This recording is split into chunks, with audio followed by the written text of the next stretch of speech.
Kiongozi wetu wa taifa, Rais wa Jamhuri ya Kenya, Daktari William Samoei Ruto, mgeni wetu wa heshima CS Soipan Tuya, wazazi wako, baba maaskofu wetu na wachungaji wetu, viongozi wote walioweza kufika hapa, marafiki na majirani na watu ya enda subabogi, Mrs. Yesu, Bwana Yesu asifiwe. Asanteni sana. Mheshimiwa Rais, tumeshukuru sana kupata nafasi tena kufika hapa na wewe katika ibada ya shukrani, kumshukuru Mwenyezi Mungu kwa yale mema amemtendea huyu dada wetu mdogo Soipan Tuya.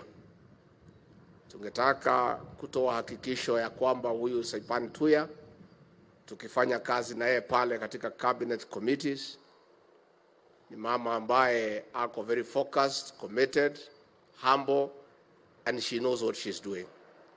And so far, so good. Na Mheshimiwa Rais, tunakuhakikishia kwamba vile tumemwona huyu waziri wetu na vile ameendelea so far, she'll make the people of this community proud. CS Tuya, mine is just to tell you that God, the President and Destiny, has given you a unique opportunity to do whatever you must do to define the place of leadership and management, not just of the women, but the women of Kenya. Once you succeed, and you must, you will have, in a very special way, dealt with the previous prejudice that women have no place in leadership. So you must work very hard. Hiyo ni nafasi Mwenyezi Mungu na Rais amekupatia to affirm that women, like their counterparts, ourselves, can do whatever they need to do in matters leadership, in matters management. And I want to confirm from where I sit, you have done very well. And the sky is the limit, like the young girl was here, very ably told all of us.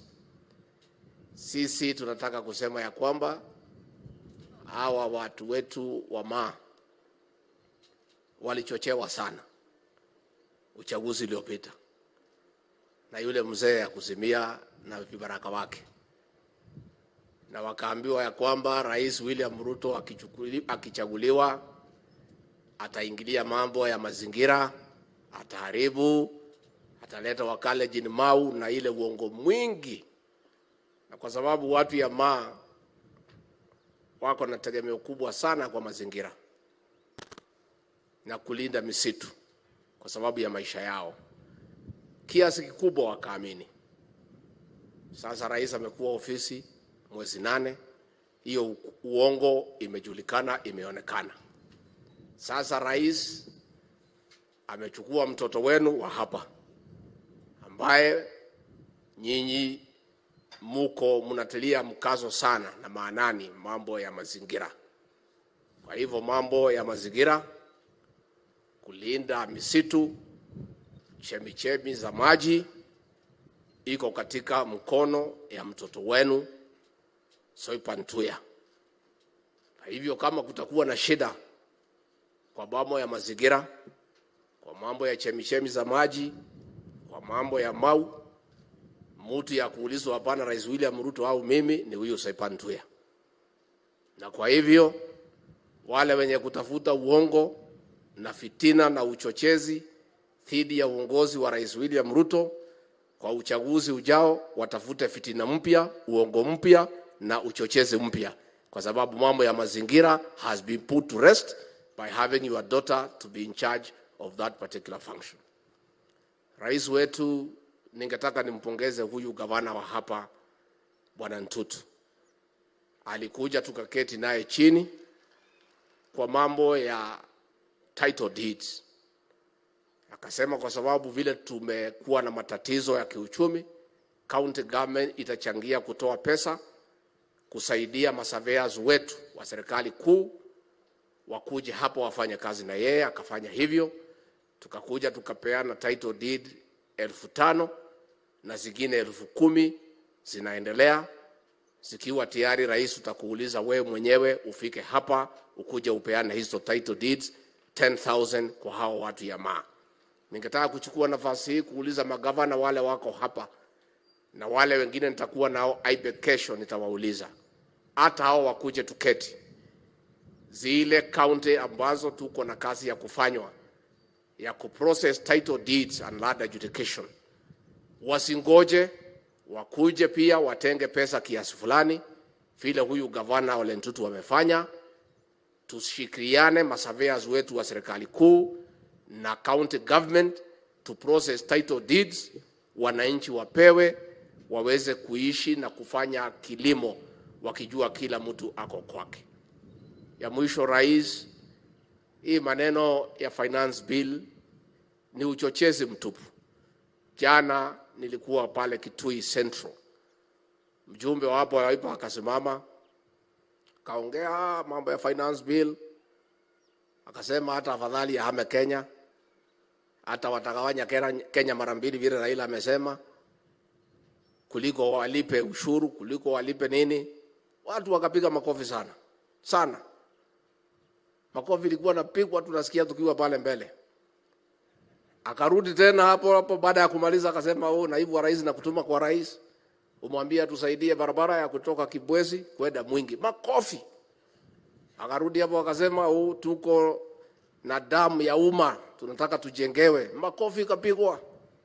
Tunataka pia rais atusaidie hii shule ya St. Charles Lwanga, atusaidie shule ya Kitui High School, atusaidie ya wasichana ya Mlango. Makofi kapigwa.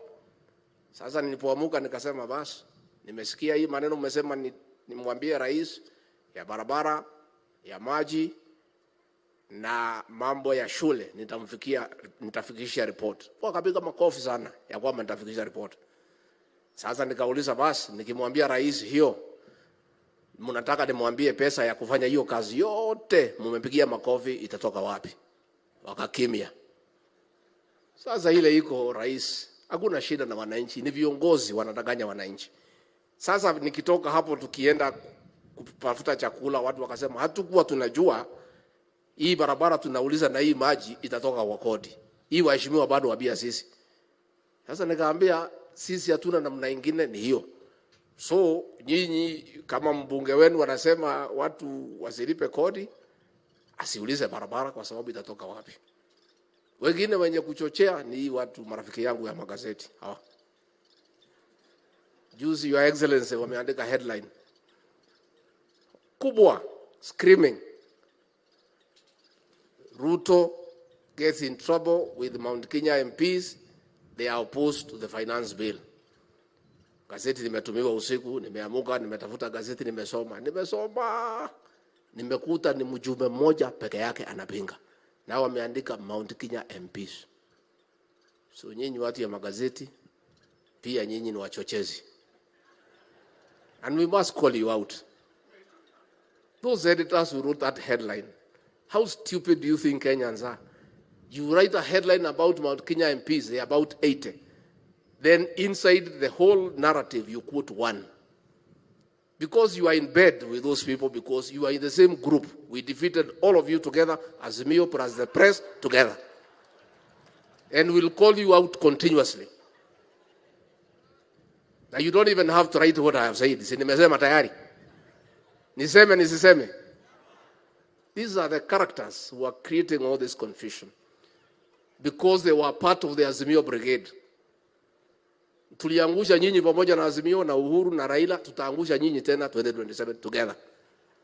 So we want to urge the people of Kenya. Nimeona senator hapa ametuandikia ati mkienda Narok leo msiongee mambo ya housing kwa sababu Wamasai hawahitaji nyumba, wanakaa nyumba za kuhamahama wakitafuta malisho. That is true. It is true. Wamasai wanahama wakitoka hapa wakitafuta malisho. What is also true is that nobody is asking those Masais wanahama kutoka hapa kwenda pale walipe housing fund because they have no salary. So what is the connection between the two? Mwenye yako na salary ni huyo senator. Sasa yeye anajificha na Wamasai wanahama kutoka hapa kwenda pale. That is the truth. So yeye mwenyewe hataki kulipa, anajificha kwa Wamasai.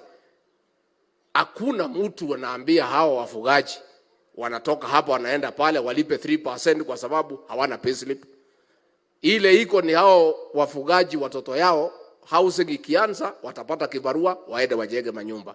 So the beneficiaries of this housing fund are the ordinary people, the young people. Hao ndio wenye kufaidika. Sasa wale wenye wanatakiwa kukatwa pesa wanapiga kelele, lakini your excellency usijali, hii maneno ni very simple. When Osoro you do what you have said you do, which you must do. Mkipitisha. Tukikatwa sisi, hao wenye hakuna mtu nakata hao, watajua hakuna mtu alikuwa na haja na hawa. Hii kelele yote itafika mwisho. So hii kelele is only for a week, 2, 3. Once imepita, wale tunakatwa, mimi nikatwe, rais akatwe.